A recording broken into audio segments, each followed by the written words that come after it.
So I get asked all the time, why are messages from our angels so cryptic? Why can't they just tell us what they want to say directly instead of just sharing signs and symbols that we then have to interpret? Well, there is a good reason for this, and that's what I'm going to share with you in today's video, so stay tuned. Hi, if you're new here, and welcome to my returning subscribers. My name is Melissa, and I am your guide to all things spirituality, especially connecting with your angels, developing your intuition, and finding your unique life purpose. So if all of that resonates with you, I do invite you to subscribe and stay in touch with my weekly videos here on YouTube. So why are messages from your angels so cryptic? Well, let me explain. So first of all, we have to look at some of the background of all of this. You are energy. You are here to learn and grow. You have inner guidance, you have a unique life purpose, and you are free. To me, those are the 5 universal truths that we all work with on a spiritual level while we're here on planet Earth.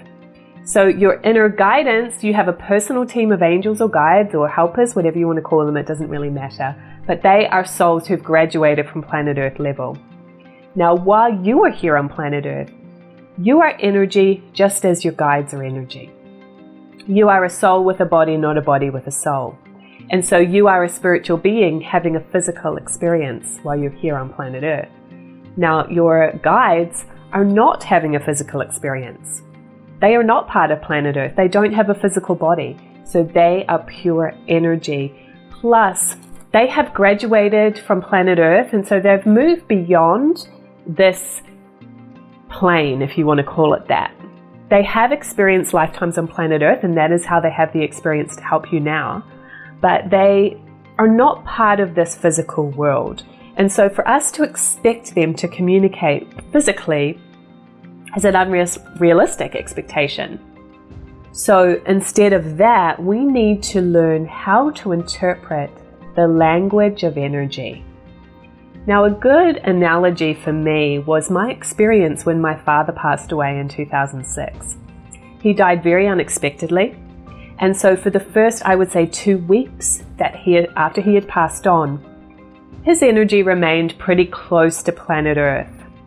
And so at that time, soon after he had passed away, I could actually hear verbal communication from him.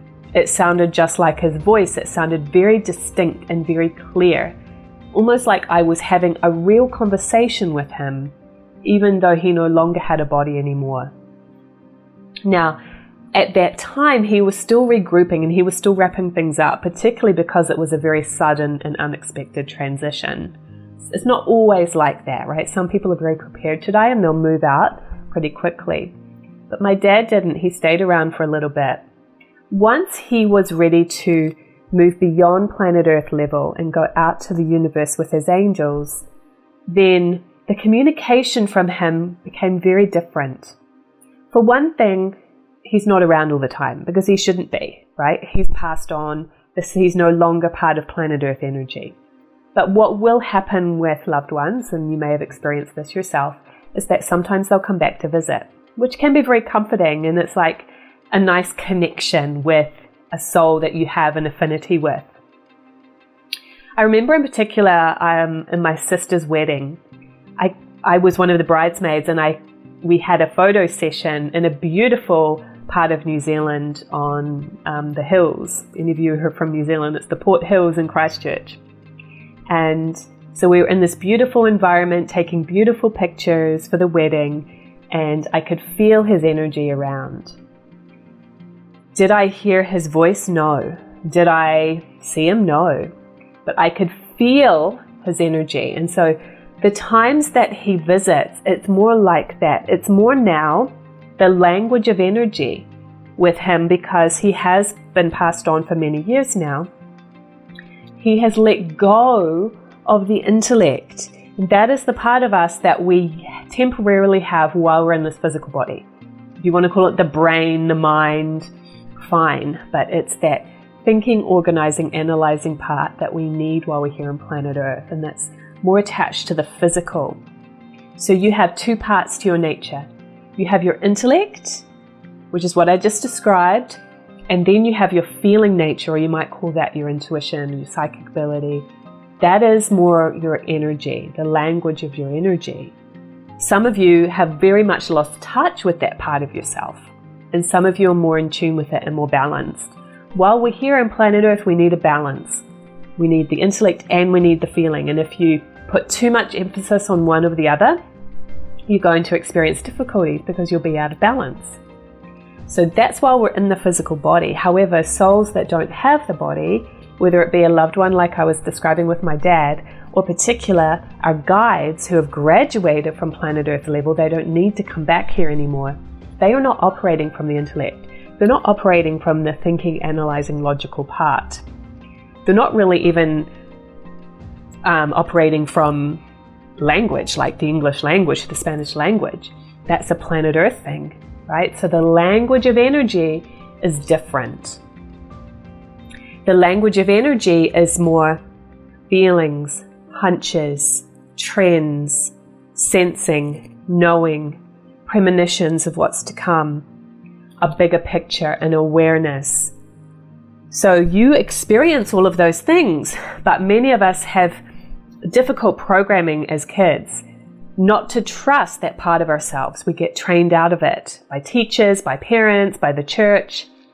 And so we lose touch with this language of energy. You can reawaken it, okay? You can develop that part of yourself again to come back into balance. Not to deny the intellect, but just to balance it. But remember, your guides are pure energy, and they are actually kind of higher vibration than we are. They're more developed. It's not that they're greater than us, they just have developed and grown in areas that we are still mastering. Okay, they've mastered this planet Earth zone, so to speak.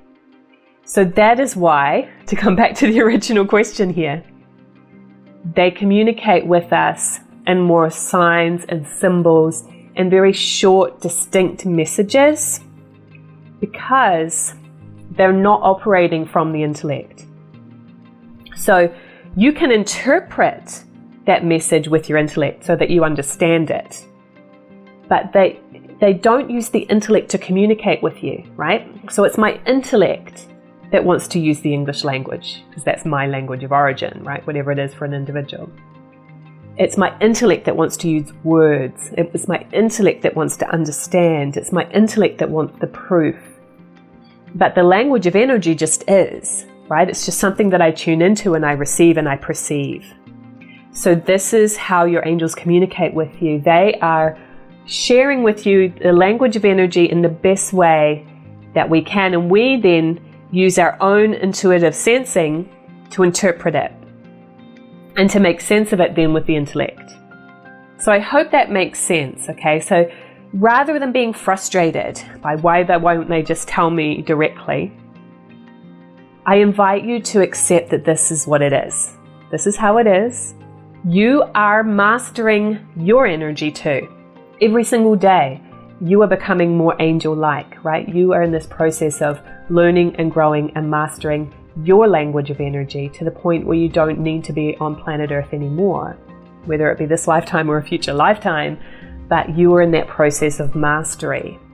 So embrace that, right? Embrace that you have the ability to communicate with energy too, to discern energy. This can be a beautiful gift and a beautiful skill to have in all areas of your life.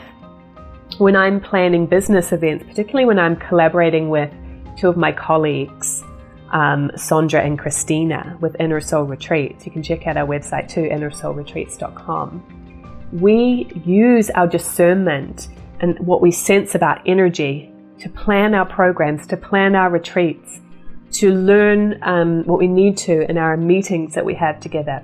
This is how we communicate with each other. And this is how you'll learn to receive the guidance of your angels too. It's not always crystal clear initially, but you will learn to interpret the nuances of how things feel, the symbols that you're getting. This feels off for some reason. Why is that? This feels really light and fun. I think I need to get involved in that. I'm feeling some resistance here. I'm picking up on what somebody else is thinking about. The environment feels pressured, but I realize it's actually not me. I'm picking up on somebody else. These are all examples of the language of energy. And so this is kind of a new language that you're learning to speak, right? If any of you have tried to learn a foreign language after the age of 12, it is difficult. It feels challenging at first, but the more you practice, the more you master it, it becomes second nature. And so this is how it's going to be for you too, to develop the language of energy. Okay, so think of it as your angels are sending you an energetic communication, and you are then interpreting it through the avenues of the psychic hearing, psychic seeing, psychic knowing, psychic feeling, and then also from your mind going, oh, I saw a symbol of a tree. I think that means growth. Okay, so your job is to interpret, not to be frustrated and go, why don't they just tell me directly in words, but to just embrace this is how it is. And you can learn some more tools to make that communication more direct. And this is what I teach you in my consultations. I hope that helps you. I'm so excited. Comment below if this is landing with you. It's kind of one of those things that's like hard to communicate and to put into words to communicate to you, but I hope that that makes sense through the analogies and examples that I've given. I'd love to hear your feedback down below.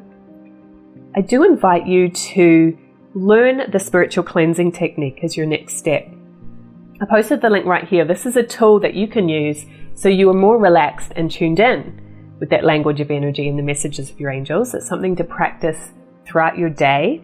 So that can be really helpful in this process. And your next video that I recommend you watch from here is called One Way to Tell When Your Angels Are With You. That way you will know kind of some tangible signs that you can feel them around, see them around, hear them around, and kind of know that they're there. So I've linked that one right here. Go ahead and watch that one next, and I'll see you on over there.